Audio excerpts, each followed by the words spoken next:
Tonight, more protests over Gaza. Edinburgh University insists it doesn't fund Israeli arms after students demonstrate over its investments. It's going towards essentially the Israeli army through various routes, but 39 million, I think, is the number. Also making the headlines, leaders in the Scottish care sector brand new visa rules to ban overseas workers from bringing their families as catastrophic. In sport, the Celtic manager Brendan Rodgers says he has no regrets over his criticism of officials. And getting in a spin behind the scenes at the circus with Cirque du Soleil ahead of its first visit to Scotland in 6 years. I'm Vanessa Kennedy in Edinburgh. And I'm John Mackay in Glasgow. This is the STV News at 6.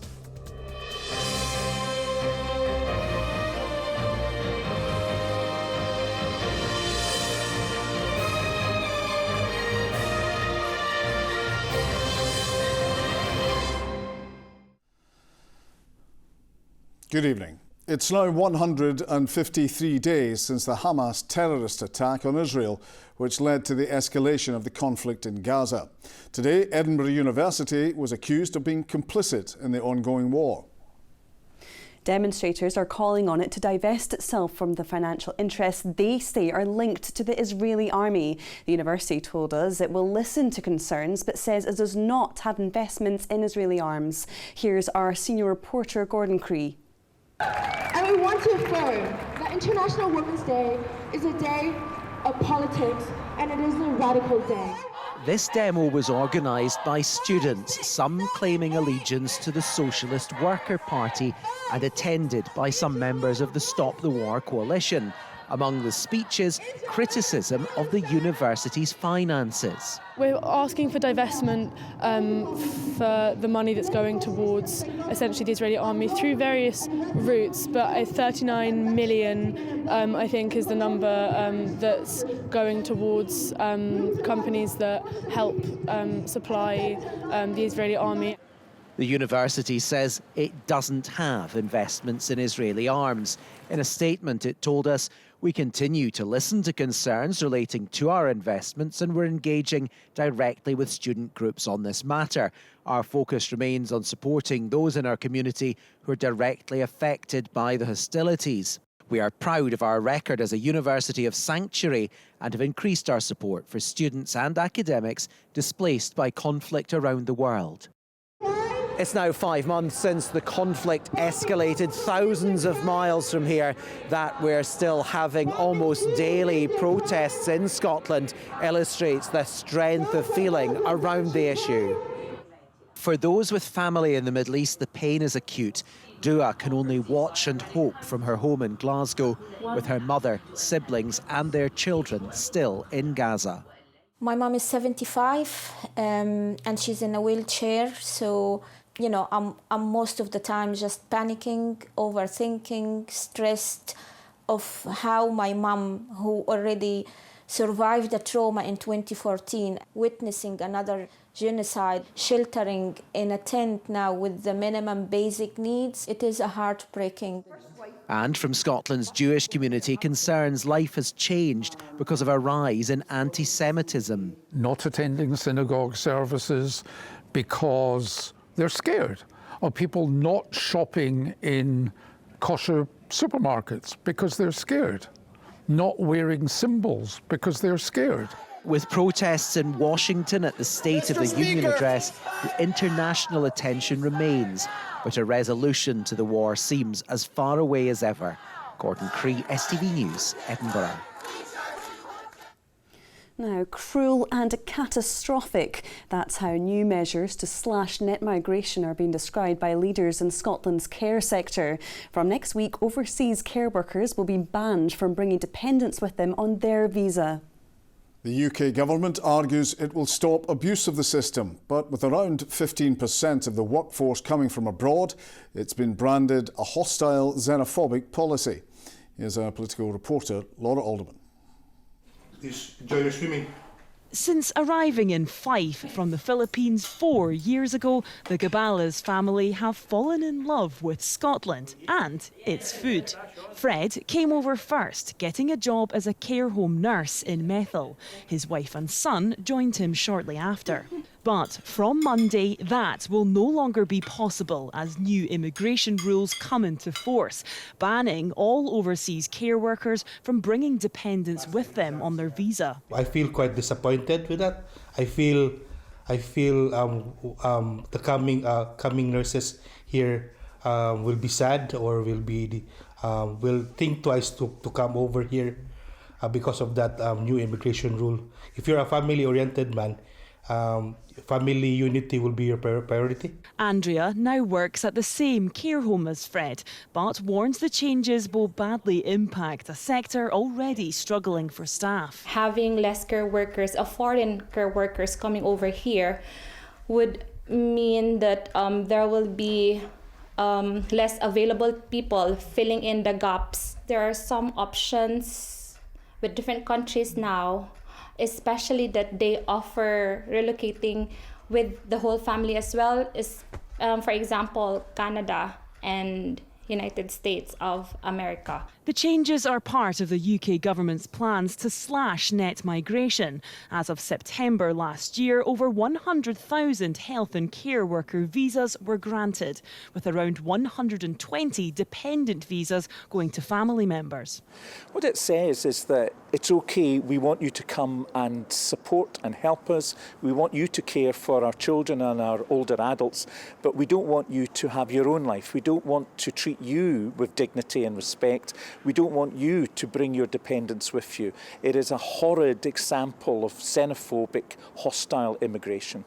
Those specialising in international recruitment say although they don't agree with the changes, it won't stem the flow of willing workers. The harsh reality is that the sector will still be able to find the talent it needs. It might just be slightly different people to who they were originally going to recruit. And across the industry, they're experiencing huge delays in the Home Office processing certificates of sponsorship. We believe that it's because the Home Office is waiting for these new rules to come into play, at which point we think this bottleneck will be removed. The Home Secretary declined our request for interview, but in a statement said immigration is not the long-term answer to social care needs. But as those needs only grow, fewer workers like the Gabalas family will arrive to plug the gaps and make Scotland their home. Laura Alderman, STV News, Methil. Another sector facing major struggles to recruit staff is childcare. The Scottish Government is investing £16 million to ensure staff are paid a minimum of at least £12 an hour in an effort to address these issues. The First Minister says the cash will also help improve gender equality. However, charities claim while welcome, it will not solve the many issues facing childcare. Our political correspondent Ewan Peachy reports. Were you guys reading a book? Humza Yousaf announced plans to set a minimum pay of £12 per hour for childcare workers last year. The aim is to encourage more people like Leah into the sector. I think for some people it is about the pay, like that is one of the main factors, so that can be a struggle for some people. But I think it's just about the job in general, that's my main part of it. Since the COVID pandemic, this nursery has struggled to recruit staff. I think one of the issues was the salary, and I think that's been an ongoing issue. Since January, we've put out probably nearly 30 interviews for people and none of them turned up. Some have turned up, or some, they're not the quality they were looking for, or they confirm that they're coming and then they don't show. Is that okay? Is that good? Parents of 3- and 4-year-olds, as well as some 2-year-olds, are entitled to 1,140 hours of funded childcare. Audit Scotland has warned the sector remains fragile. Today, the First Minister announced a £16 million investment to ease budget pressures. particularly on International Women's Day, I think it's so important to say that these services help women particularly get back into the workplace, or indeed back into education or training. So there are other things that we'll always seek to do to see how we can support the sector, but being able to provide additional funding to make sure that per hour rate is up to £12, I think can make a significant difference. However, charities say there are deeper issues needing resolved around the provision of funded childcare. We're already starting to see things unravel a little bit in certain council areas. There are council nurseries that are going from 8 till 6, 48, 50 weeks a year, back to 9 to 3 term time. That has a huge impact on working parents. If you're using a nursery which is 8 till 6 and now they're moving till 9 to 3, and it's because councils are trying to squeeze as much money as they can out of the services because their own budgets are squeezed. Campaigners also want clarity on when and how funded childcare will be extended to more 2-year-olds. Ewan Petrie, STV News. To other stories, and a Rangers fan has died in Lisbon following the club's Europa League match against Benfica. 25-year-old Thomas McAllister had travelled to Portugal for Thursday's game. In a statement, the club expressed its condolences and added that no one should ever go to a football match and not return home. The petrochemical giant Ineos has been fined £400,000 after an employee was seriously injured at its site in Grangemouth in 2019. The 47-year-old worker was clearing out a pit which contained a caustic solution when he fell, suffering severe burns and permanent scarring. WASPI campaigners have used International Women's Day to highlight the plight of thousands whose retirements have been thrown into chaos with changes to the state pension age. Women born in the 1950s are still waiting to hear whether they'll receive compensation. The Parliamentary Ombudsman's recommendations have been delayed by a legal challenge. We've lost quite a number of ladies in our group who unfortunately never made it, never even got to see their state pension. This is an injustice which sort of mirrors the post office, the contaminated blood, the Windrush scandals, where, you know, we get patted on the head, but we get no real results.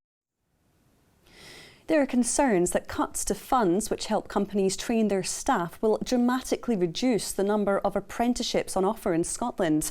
The Scottish Government opted not to award any cash to the Flexible Workforce Development Fund in its latest budget. Lewis Mickey reports. As someone who both trains apprentices and is one himself, David knows just how important they are when it comes to serving up careers in the hospitality industry. Especially in this industry, we're constantly evolving. You've got like foods sort of evolving all the time. You have to be right up there with innovation, training, development, so you've got to train constantly. Majority of the apprentices I speak to have really enjoyed it. There's obviously a lot of extra work that you have to do behind the scenes. It's not easy when you're doing an apprenticeship and you're doing a full-time job at the same time. In its most recent budget, the Scottish Government did not allocate any cash for the Flexible Workforce Development Fund. The scheme has regularly provided companies like Compass Scotland with grants to bring through apprentices like Jenny. Without that support, she may not have progressed to be a team leader. I mainly look after the catering side for events, so if that's coffee breaks, lunch breaks, drinks reception or banquet dinner, I cover all of that. It has given me some more skills that I didn't have previously, and to help me with the background knowledge on certain things. While Compass Scotland intends to continue to develop people in the catering, cleaning, vending and facilities sectors, there are worries other businesses may not manage to do so. Any funding that's getting cut that's linked to training and development is going to be a big impact on the hospitality industry. The hospitality industry has gone through a lot over the last couple of years. As part of Scottish Apprenticeship Week, this event was held in Lochaber to showcase the opportunities available locally. Industry heads warn, though, a lack of funding will dramatically reduce the number on offer. The Scottish Government say the fund isn't intended for apprenticeships, which it says it continues to invest significant funding into. Lewis Mickey, STV News. Other stories in the West, and a 30-year-old woman has been charged under the Dangerous Dogs Act after an XL bully-type dog was put down outside a property in Broughton Place in Courtbridge yesterday afternoon. Armed police were called and a vet euthanized the animal. A Glasgow-based charity that supports asylum seeker and refugee parents has won a major national award in recognition of its work with pregnant women in vulnerable circumstances. AMA Birth Companions offer support during pregnancy, birth and in the early stages of parenthood to those who might otherwise be facing the journey alone. Caitlin Hutchison has more. It wasn't all fun and games when mum of three Benedicta first arrived in Glasgow.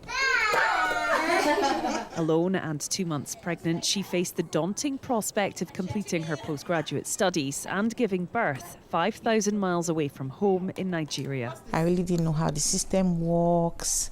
I had no family member at all here in Scotland. There were times when I was down, when I would cry. I just needed someone to talk to.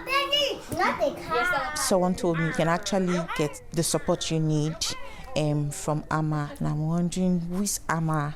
What is AMA? It was founded in 2019 to provide care and support to women during pregnancy or childbirth. And as Benedicta found out, they're there every step of the way. She told me what they could do as a charity, and I was wild at that point. I'm like, oh really? Are you going to do all of this? Like, they literally sat me down and walked me through what I was supposed to expect, provided me with a bed companion who was there all through, God bless her, Hannah. And then even after I had my baby, I had another person come support me at home while I do my chores or try to do my assessment. A schedule sets you up for failure. With the help of its 70 volunteers, the charity supports clients from around 45 different countries. Most are seeking asylum or have insecure immigration status and therefore can face deeper inequalities than other pregnant women in Scotland. Letting them know what their rights are, what choices they've got. A lot of the times they have given birth in another country before, which is very different when they come to the UK. So just giving them lots of information to help them make decisions around their own care. You just know all the animals. As winners of a National Impact Award, they'll receive £40,000 to support the work they're already doing and their plans for the future.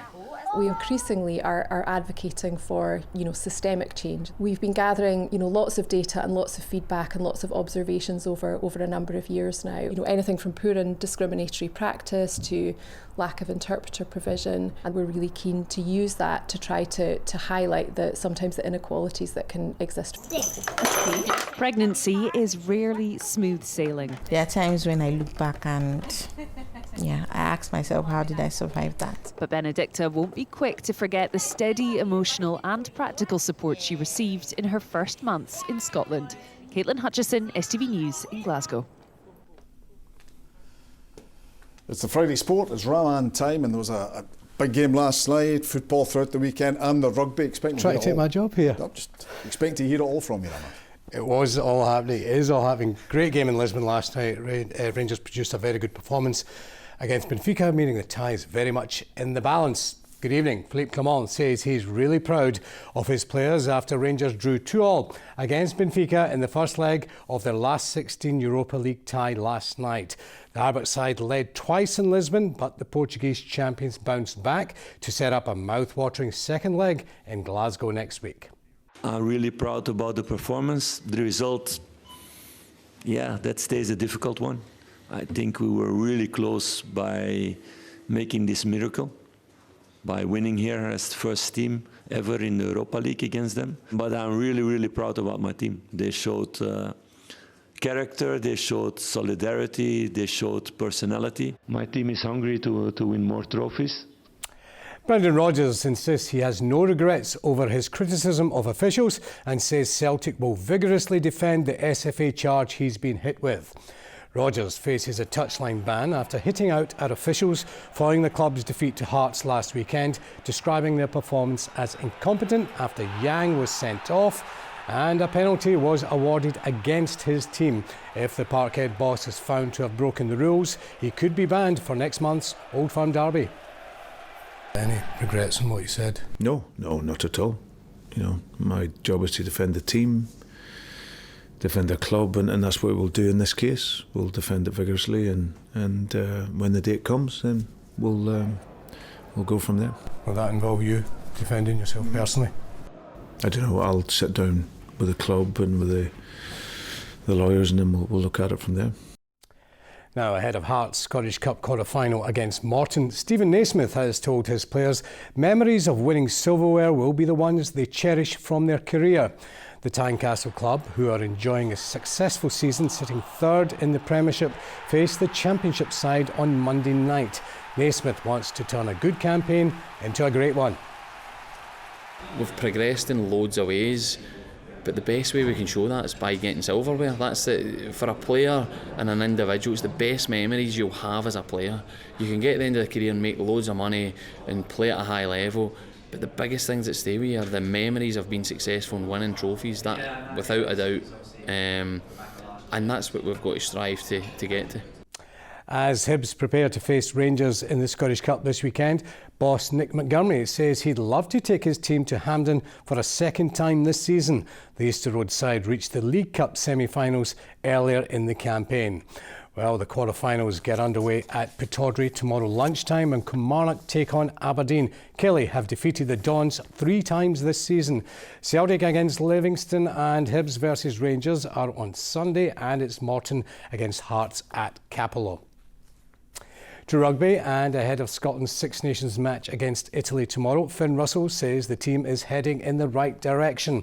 The Scots arrive in Rome full of confidence after defeating England at Murrayfield 2 weeks ago. Here's Ollie Dickinson. Finn Russell's brilliance is often central to Scotland's success, but ultimately he's still waiting to get his hands on a Six Nations trophy. The Scots have an outside shot at this season's championship, and the co-captain is confident, if not now, that tournament success will come. It's a work in progress, as it always is, but I think as we're training, we're playing, it's going in the right direction. So I've got belief in the group, the coaches, just everyone involved in this team and in the SRU that we can win something. Standing in their way tomorrow are an improving Italy and a sold-out Stadio Olimpico.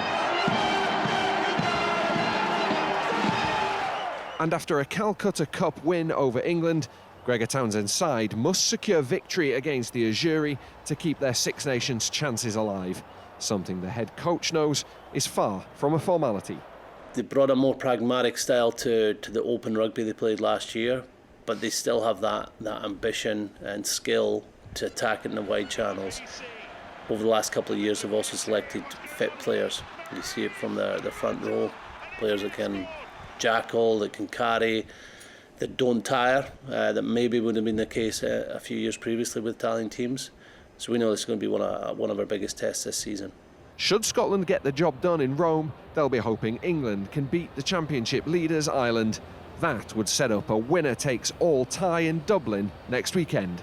Ollie Dickinson, STV News. And you can watch Scotland against Italy live on STV tomorrow. Coverage begins at 1:30. The match kicks off at 2:15. Best of luck to Scotland, folks. That's all your sport tonight. Have a great weekend. See you again next week. Thanks, Rama. Now Sean has the weather forecast. A breezy morning will be followed up with a flurry of fresh delights for lunch. TUI sponsors STV Weather. A very good evening to you. Now, this weekend, the weather's not going to change too much. We're going to hang on to that easterly breeze, which does mean the further east you are, you're going to hang on to more cloud, outbreaks of rain. It's not such great news if you're watching from lights of Fife, around Falkirk, Grangemouth, and even towards Cumbernauld and Glasgow, because we'll find outbreaks of rain and clouds stretching all the way towards the west. The best of the weather in the northwest. But even here, turning increasingly cloudy as we head into the weekend. Although today we've done very well in the very far northwest, Ardnamurchan, also around Morven, Knoydart, and also Knoydart today. And again, that'll be the case through the weekend. So Malloy, probably the Small Isles, Skye, and also Mull will hang on to the best of the cloud breaks through the weekend. Temperatures overnight 4 or 5 degrees Celsius for most of us, where we hang on to the clearer spells in the northwest. Little touch of frost, parts of the Highlands, also North Stirlingshire and northern parts of Argyll. So tomorrow, a lot of cloud, outbreaks of showery rain for many central and eastern parts, so quite a damp day to come here tomorrow. Also quite a keen easterly breeze, so feeling quite raw out in that wind, especially the further east we go, with temperatures about 5 or 6 degrees Celsius. where we've got the best chance of a little bit of brightness breaking through, maybe 8 or 9 degrees, not feeling too bad here. Largely cloudy skies by the time we get to Sunday, outbreaks of rain, wettest conditions in the east, temperatures about 5 or 6 degrees, but again feeling cold in that wind, and not too much change as we head into the early part of next week too. Bye-bye. TUI sponsors STV Weather.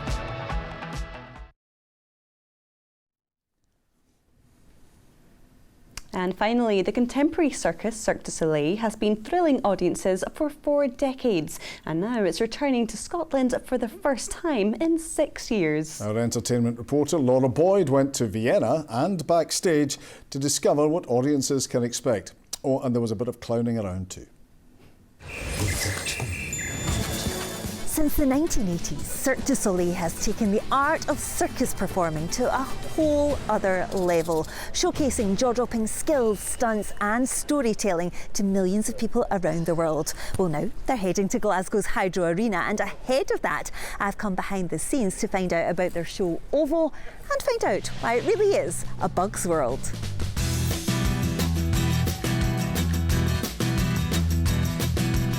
It's really cleverly crafted, so you become part of the story. The whole venue changes, and you're lost in this world of the bugs. As you can see, we work with essentially elite athletes. This isn't a hobby for them, as we've got 2 Olympians who are part of the cast. We've got people who've been working on this their entire life.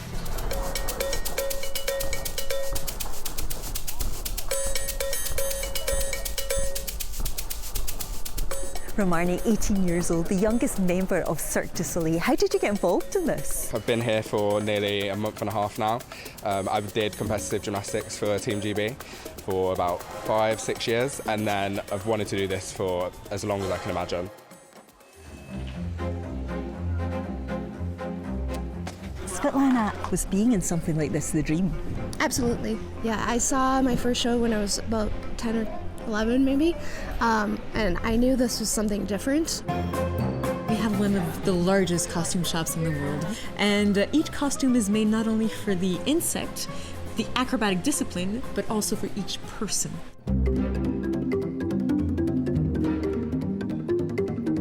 So Robin, quick transformation. Yeah. I am ready to unleash my inner ladybug. Right. How do I do it? Well, I'll show you a little phrase from the show that we have. Okay. So the Voyager's always trying to woo his ladybug, and at one point he has a beautiful flower with him, and he's trying to serenade her, and he kind of does a sort of zee zee zee zee zee zee zee zee. Oh, how could she resist? And when the ladybug replies, in whatever way you feel would be fit, she sings back to him. Zum, brr, zum, zum, zum, zum. Does that sound like a ladybug? Impressive ladybug action there, and you can see more of that from Laura on What's on Scotland on this channel at 7 o'clock this evening. And from impressive performances to impressive women.